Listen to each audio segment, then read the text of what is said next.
All right, everybody, welcome back to Pack Talk Podcast. We're getting back to our roots on this one. We're talking dog training, dog behavior, right? Something we're all over the place on this podcast. Sometimes we're talking about fitness. Sometimes we're talking about health, which we did just have a big discussion on health right before we started this podcast. Should have been recording.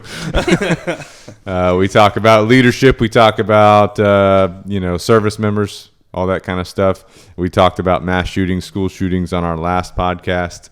And today we're talking about bulletproofing your recall, your come command with your dog. And this is a super important topic. It's something I've been wanting to talk about, but what pushed me over the edge is I've had several people recently reach out to me about their dogs that have run away. So I've had a lot of people reach out to me lately. My dog ran away. Can you help? Right?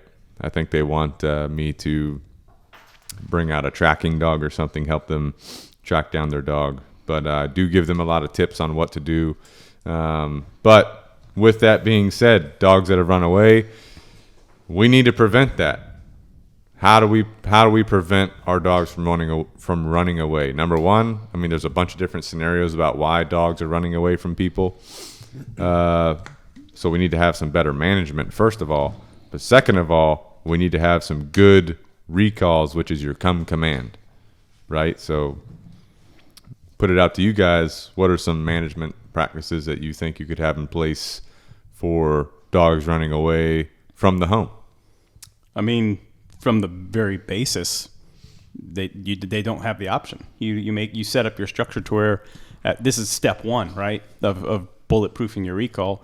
They can't have the option to run away. That might mean you have them on the leash at all times if they're not in the kennel. We go outside, they're on the leash. They literally can't go and run away because they're under our control. So I would say you start at that level where it's literally I'm increasing so much structure that they do not have the opportunity to run away.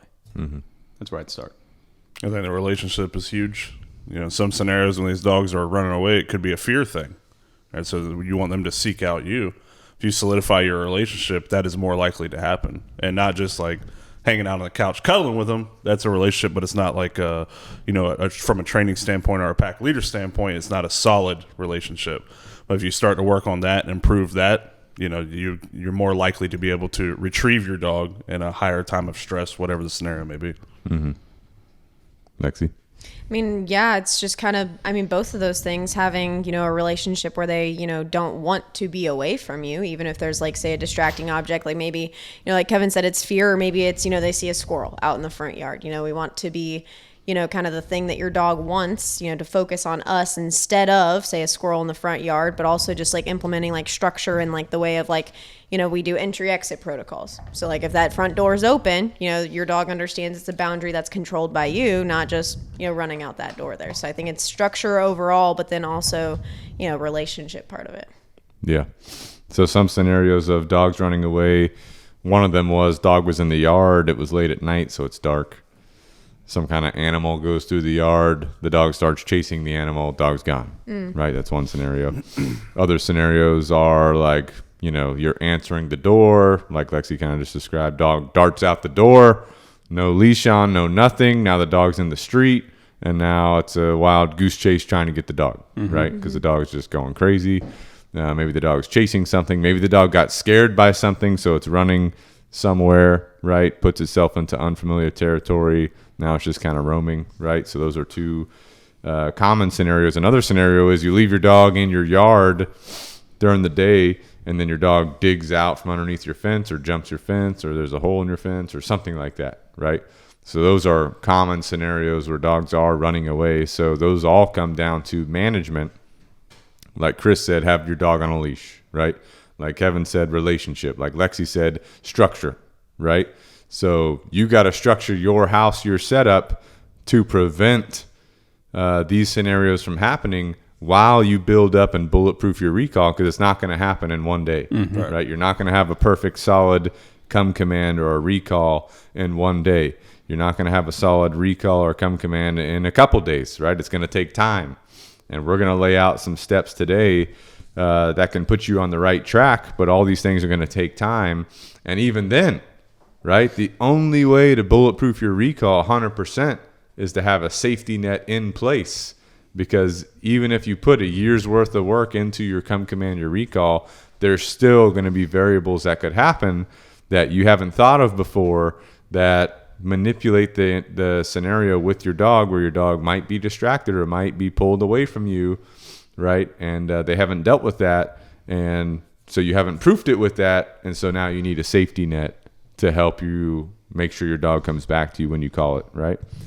So what are some reasons why it's important to have what I call a bulletproof recall? And anytime I say recall, I'm talking about a come command, right? When you say come or here or whatever word you're using, that's what a recall is. But why is it important to have a recall? Number one, safety. If your dog runs out into the street because it will not come when called and gets hit by a car, that's on you, right? So safety, okay? Also, freedom.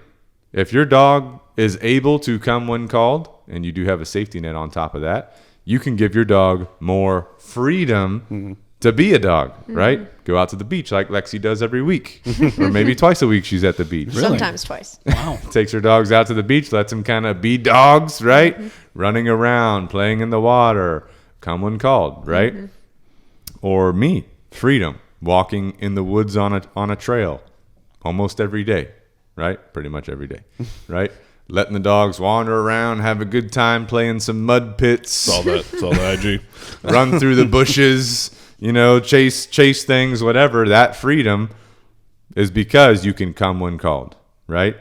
Respect and trust too, right? You have respect for your dog. They have respect for you. You trust your dog. They trust you because of this extra layer of freedom, because they know when you ask them to come, they need to come to you. You see what I'm saying? And your come command could be a word. It could be a noise. It could be a whistle. It could be a variety of things. Some type of signal to your dog that you have classically conditioned. So that means if you don't know what classical conditioning is, you're going to have to go back to episode 27, right? And listen to that one to really understand classical conditioning, okay? But once you classically condition that signal for a come command or a recall, you've got safety. You've got freedom. You've got a higher level of respect and a higher level of trust with your dog in a variety of scenarios, right? Anything I'm missing?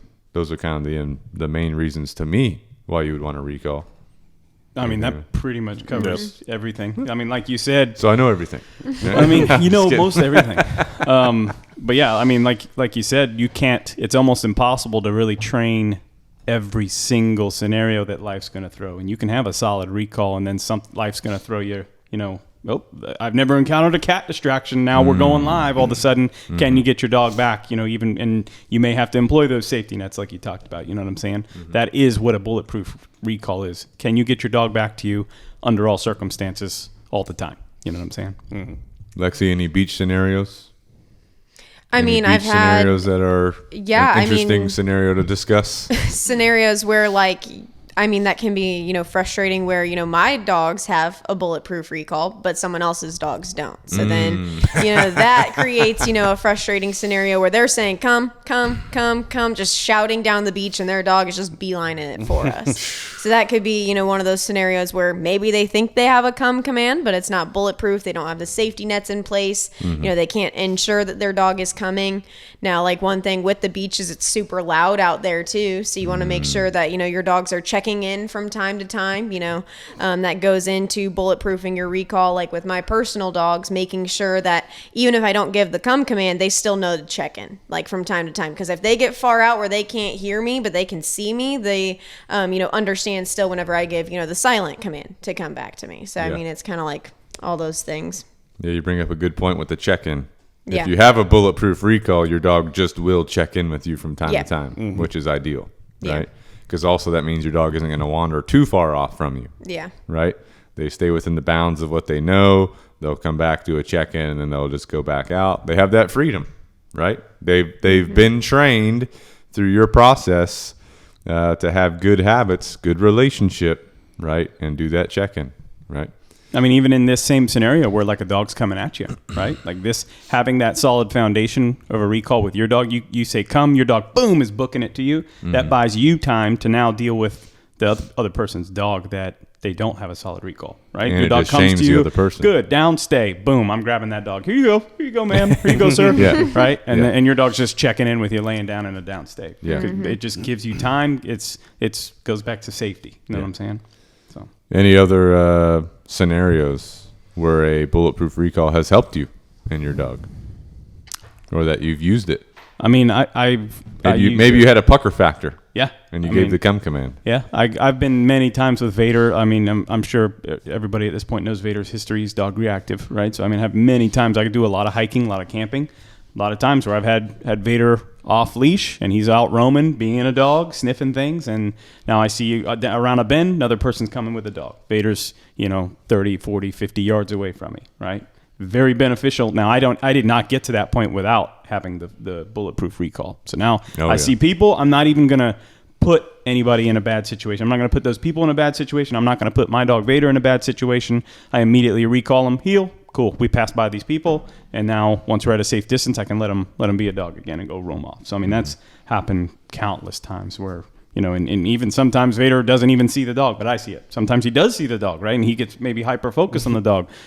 He still recalls out of that mindset, right? Mm-hmm. Same thing. And you can plug in dog, cat, deer, all of the above. Vader has chased after, you know what I'm saying? And I've been able to recall him off of that. So yeah, good to go.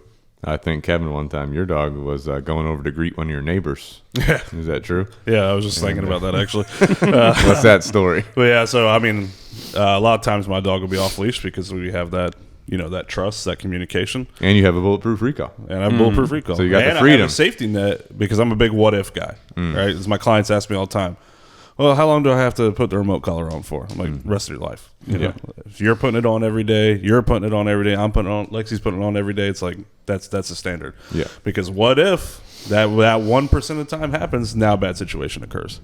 But Zdeno's very, he likes people.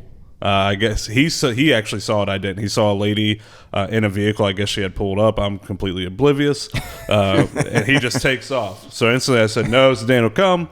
He's still, trotting, running over there. So that time, I employed my safety net, relied on my remote collar. He felt the stimulation, boom, right back to me. Mm-hmm. And then poor thing came out of her SUV, looked like she's about to fall apart. He's a very big dog. I get it. Like, he just wants to greet, but I felt pretty bad about that. I'm like, sorry. He's friendly, But he did come right back to me. Obviously never made contact. She was not going to get out of that car anyway with him there. But that was just one of many instances. And I used to live in Ridgeville on those 7 acres on the family land. I had the trust of my dog where I'd just tell him okay and just let him go. Couldn't see him. He's in the woods. He's screwing off somewhere. Yeah. But I'd say his name and tell him to come. I could hear him trotting to me. So a couple instances right there. Also, that property you used to live at in Ridgeville, there was a pig out there. There was a pig. And he did want to get after the pig. Your dog wanted to go hang out with the pig. Oh, yeah. just want some bacon. Yeah. When old Jimbo was in the pen, I worked as a Dano near the fence line to get over some stuff. But we were good after that. So all good scenarios where a bulletproof recall comes in handy, big time, right? Big time. So let's kind of talk about the steps to getting to a bulletproof recall, okay? And these are with the thought of the listener. You're at your house. You're trying to develop this with your dog, right? What steps should you take? What training progression should you take, right? So we do have a podcast on training progressions, right? So you guys can refer to that as well for a more bigger overview outlook on training progressions. But a training progression is how do we get from point A, start point, to finish point for that goal. And you might have a training progression for a recall, a come command. You might have a training progression for a stay command. If you're interested in a training progression for that, refer to our YouTube because we just did a video on that. All right, but we're talking about recall specifically today, right? So the first thing we're going to recommend, step number 1, doing some engagement work. Now, what does that look like? It looks like I've got my dog on leash. I have some high-value food rewards on me, right? Preferably in a bait bag or in your pocket. If you forgot your bait bag. Sometimes Chris has them in his mouth. And he just, gives them to the dog. That's the way to build a bond real quick. So you got your dog on a leash. You go out to your yard or your training area. You've got your food rewards on you. You're building up engagement. So what that means is you're out there. Your dog makes eye contact with you. You say good. You mark that behavior. You say good. You give him a food reward, right? So you're going to do that repetitiously. That's the first thing. And what you're looking for is to complete this step, you go out to your training area or your yard, and your dog wants to pay attention to you versus whatever's going on around you. So let's say the first day that you go out and do this, your dog's more interested in looking at the squirrels crawling on the fence or the lizards crawling through the grass or your cat that's hanging out on your back porch, whatever, right? By the end of the engagement phase, you go out there, your dog doesn't really care about these things. I mean, it's still kind of interested, but it doesn't really care. It would rather pay attention to you, okay? So that's when you know that you're done with the engagement step. You're ready to go to the next step.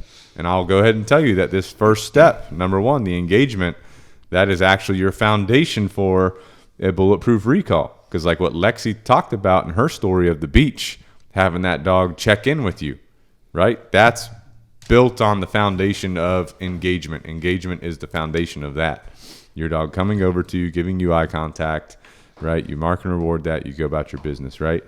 Now, someone might say, well, how many sessions of this should I do a day, right? And the answer is make it easy. Build it into your daily routine. Every time you take your dog out to go potty, just do a couple minutes of the engagement or even, 60 seconds of engagement. It doesn't take that much work. Just every time you go out to go potty, take your dog out there on a leash, do the engagement, right? So that's a great way to implement it into your daily routine. And remember, that's your foundation for everything. After that, you're going to do some muscle memory development. So what that means is you're going to start, you have your dog on a leash, you start backing up. You're wanting your dog to follow you, right? And if your dog doesn't understand that at first, once you back up and that leash kind of gets tight, they should just start moving generally in your direction. As soon as they do that, you mark and reward. Good.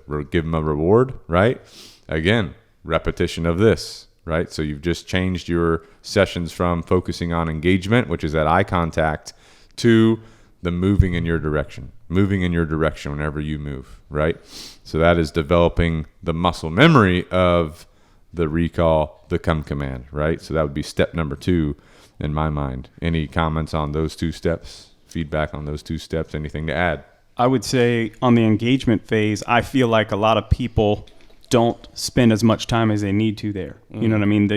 I think what it is like people don't understand the value of the engagement. And like you're working on a couple of components. You are getting repetitions, which is contributing towards getting that muscle memory behavior, right? Which is super important. But on a relationship level, like you said, you're increasing your value to your dog, and you cannot discount the importance of that. And I think a lot of people get a couple reps of engagement. Oh, cool, my dog's interested. Now let's move on to this next step. Like you need to continue to build that engagement and then proof it in other different environments, right? I mean, maybe if I do it in my backyard, we're good to go. Then I go out in my front yard and there's cars passing by, there's kids screaming. Now I'm not valuable, right? So now you're only valuable in your backyard, right? So you can see the importance of engagement. You have to be important and valuable to your dog in all circumstances, all environments, all that kind of stuff. So as far as how long it's going to take, that's just going to depend on you and your dog, but probably longer than what you're doing. I would say that's, like you said, that's the foundation. You know what I mean?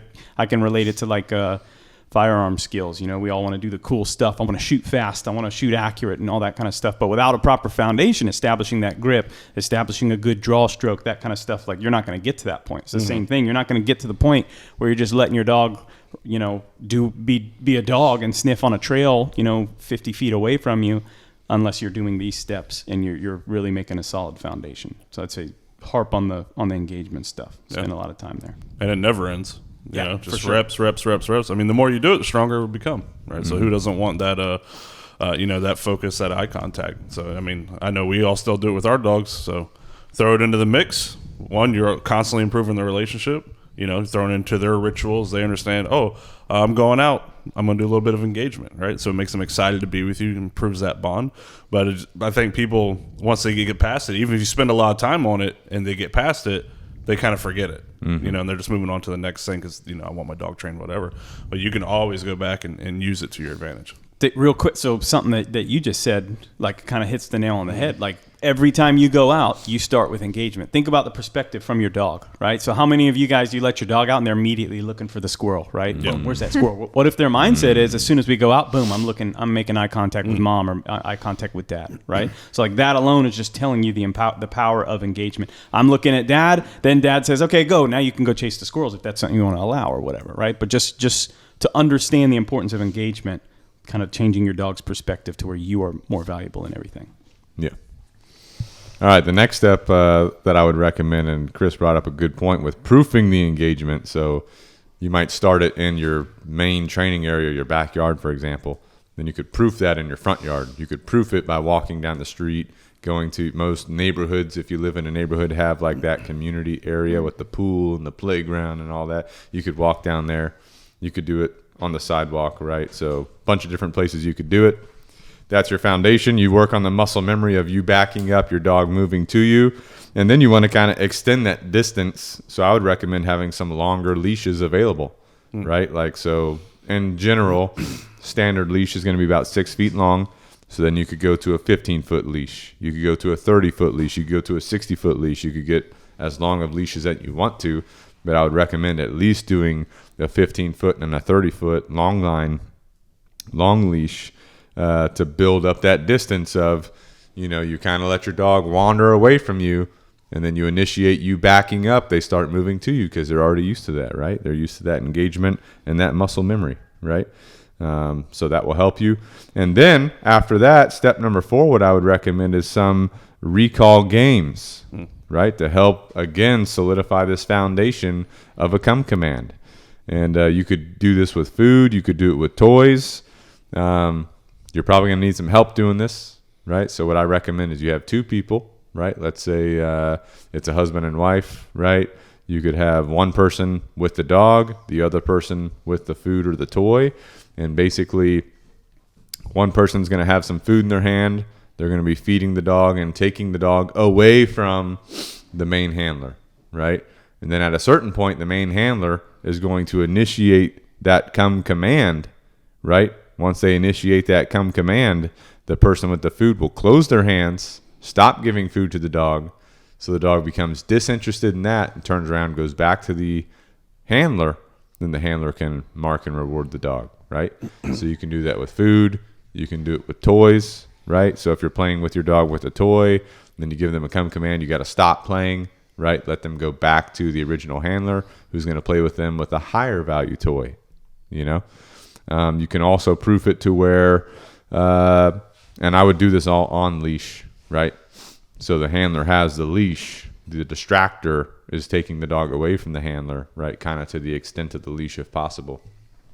And then you could have it to where the distractor has the food in their hand. They're feeding the dog, walking away. The handler issues that come command, right? They continue to try and feed the dog while the come command has been given. So that gives the handler a chance to try to get the dog off of that active food distraction back to them. You could use the leash to help you, little tug on the leash. You got to make yourself more interesting if you're the handler. You got to be more interesting than the distractor, right?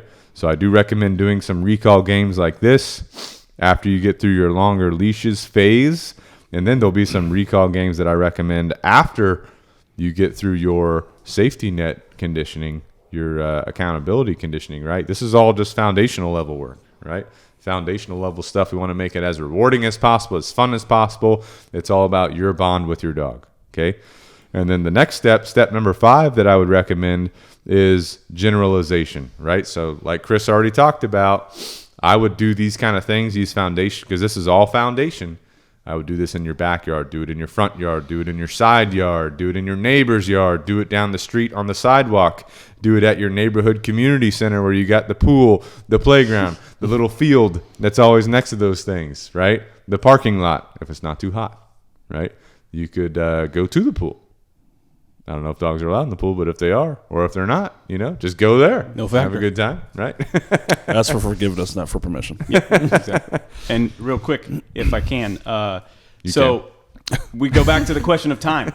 How much time does this take, right? So like this, you might have to make a progression with this foundation, right? So like if I maybe our engagement sessions are going well in the backyard, and then I go ahead and day 2, hey, I'm going to the community center, and now I can't get engagement, right? So that's a cue, like we're not ready for that level. So now I take a step back and I go back to the backyard environment, right? And then like, okay, well, what's going to be less than the community center? Well, maybe my driveway or my front yard, right? And so you kind of have to baby step some of this stuff as well to determine like, hey, how long is this going to take? The progression will tell you how long it's going to take, whether you're ready or not for the next step, right? If you go to an environment and you don't have that level of engagement that you had in your backyard, well, we need to either go back to the backyard or find something that's lesser of a distraction than that community center. That kind of makes sense. Exactly. Yeah. So I like that you brought that up. The progression will tell you when you're ready for the next step, right? Yeah.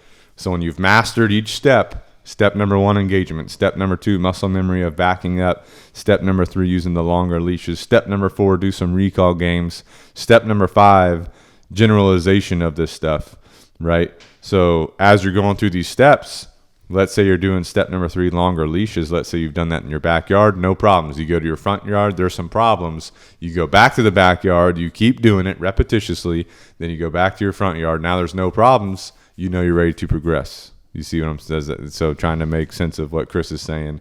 So that's definitely a good to go. Let the progression tell you when you're ready for the next step instead of you trying to force it. You see what I'm saying? All right. So then step number 6 would be when I would start introducing the remote collar, conditioning a remote collar. And again, this is just for a recall command. We're not talking about anything else. We're just doing a come command. So I would, number 1, make sure a remote collar is going to be your safety net. Okay. We did do a podcast talking about the myths and facts of the remote collar. You can refer back to that if you're wondering about those things. But a remote collar is your safety net. It's your invisible leash that gives you the ability to communicate with your dog at a distance, right?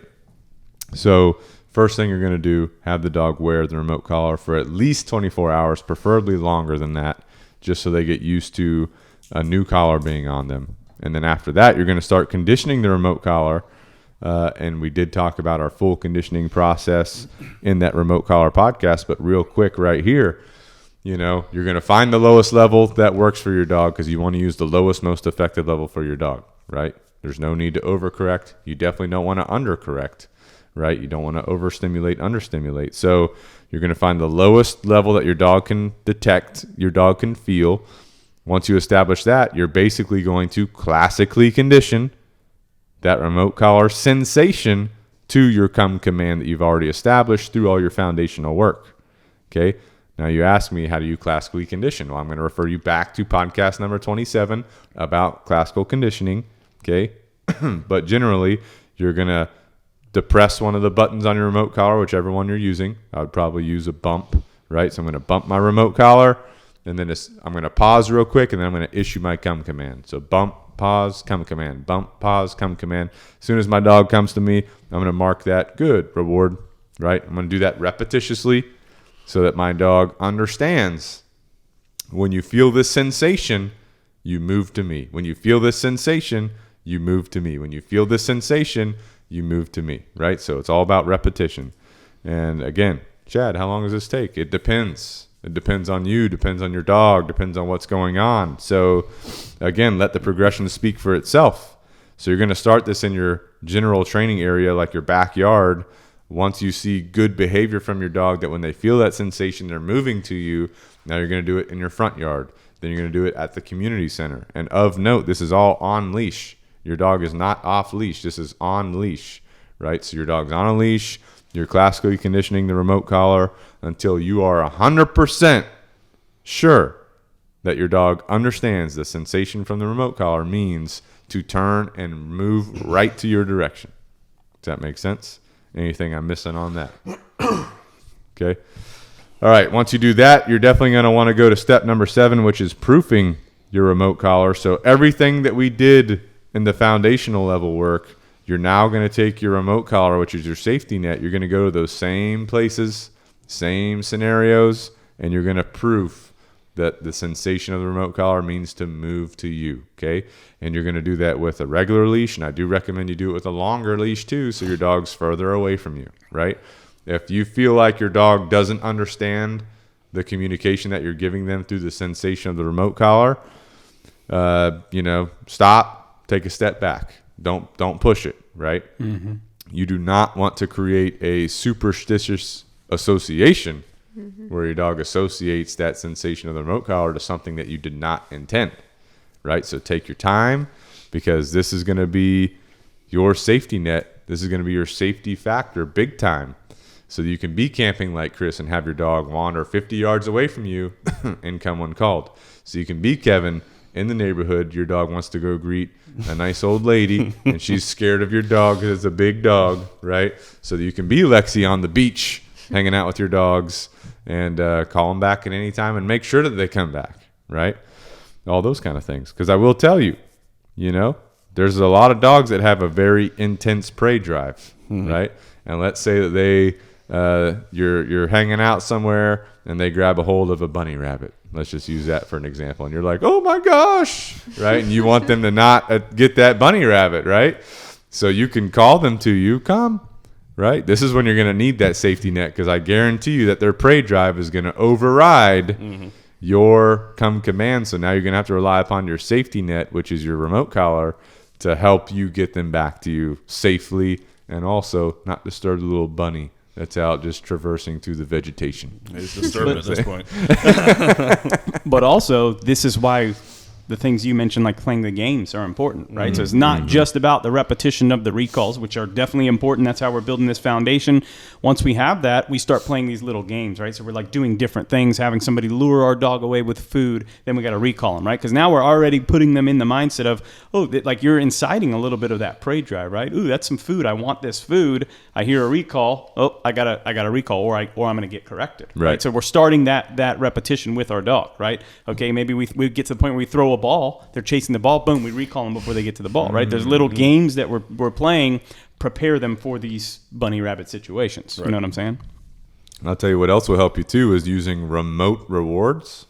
So a remote reward is a reward that you have placed away from you that your dog wants, like a ball, a ball on a string, a tug, something that your dog wants, right? You place that away from you, and then you can let your dog go over to it, then you recall them before they get to it, right?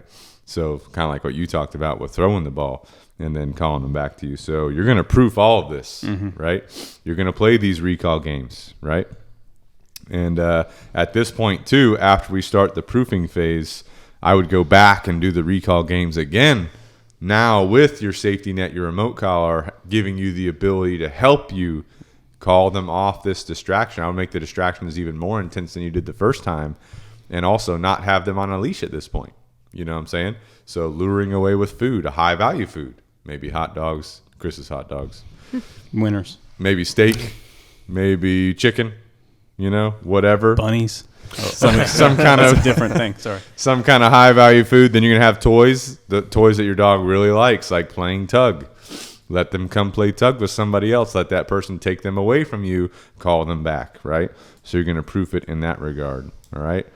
One thing to note is, special note here, after you kind of get through the proofing phase, you pretty much should have a bulletproof recall, okay? You're just going to take it to different places. But of note, use the environment to your advantage.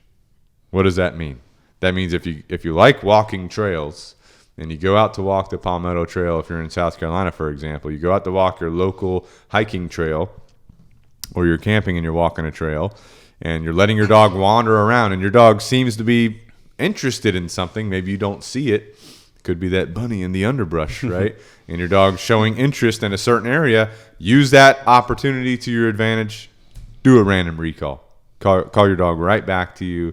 Test their recall. Be ready to reward them if they're acting appropriately. Be ready to hold them accountable with your safety net if you need to, right?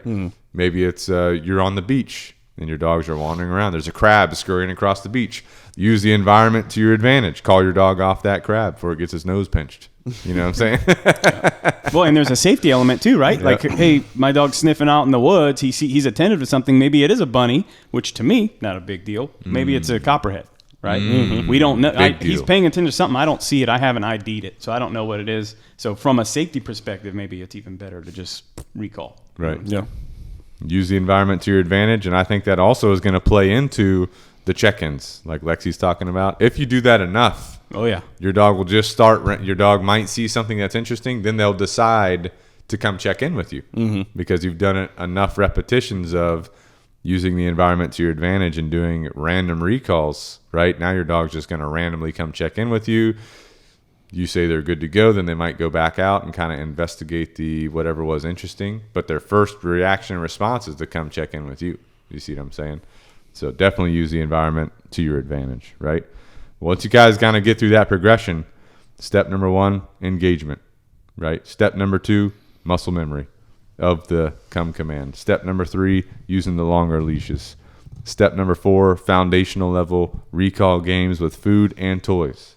Step number 5, generalization. So taking your dog out to different places, different environments, making sure they'll still come to you, right? That's all foundational level work. Step number 6, remote collar conditioning, making sure you have your safety net in place. Your dog understands what that is, understands what it means, understands the sensation, understand that that sensation means move to you, right? Execute that come command. Step number 7, proofing, which is taking everything you've done, doing the recall games again off leash with your safety net in place and in use, and taking your dog as many places as possible and making sure that come command is solid, right? And then always use the environment to your advantage. Do those random recalls whenever your dog is wandering away from you, seeming interested in something. Do that random recall, right? You could also implement a different recall for different scenarios, right? So I don't want to get too complicated on the listener, but you could have one recall where you say, come, and your dog has to come to you and sit when they get to you. That could be one type of recall.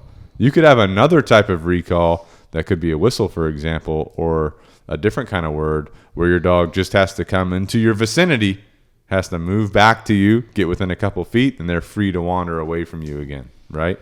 So you could have different levels of recall depending on your goals, your desires, your needs, what you got going on, right? All right. Anything to add, guys? That's the progression for bulletproofing your recall. I mean, maintenance too. Like, even if you get through these steps, don't think, okay, we're done. We're good to go. Oh, yeah. You know, you got to change the way that you look at these environments that you're going to. You know, you see a crazy dog behind a fence going ham, you might just be a crazy dog to you. To me, that's a training opportunity, right? So you got to change the way that you're viewing your environments and always be working. You know, use this to your advantage. Oh, let's go through this scenario so that maybe if I come across it out, you know, next time, I have good repetition. You know, so bulletproofing is bulletproofing, but you also have to maintain that level, right? Maintain the recall, the structure, the bond, the respect, everything. Because then your dog, one, of course, we want your dog to focus on you. 2, they need to respect you. So when you tell them to come, they come. So I think that plays a huge factor as well. Yeah. That brings up a good point. I was going to say, everything that you do with your dog, every action that you take with your dog, you must stay focused. You must be mindful of how it is going to impact their long-term behaviors. If you get lazy, for example, and you're like, I told them to come, they only came halfway, and then they went back somewhere else. It's okay this time. You start slipping down that slippery slope, your recall command is not going to be bulletproof, right? You're going to encounter some problems in the long term. That means you're going to have to go back and do the progression all over again, which is fine. You can do that, but do you really need to? No. If you say come, make sure that they come, right? That's what your safety net's in place for. So you got to think everything that you do is impacting your dog's future behaviors, like Kevin said, maintenance of behaviors.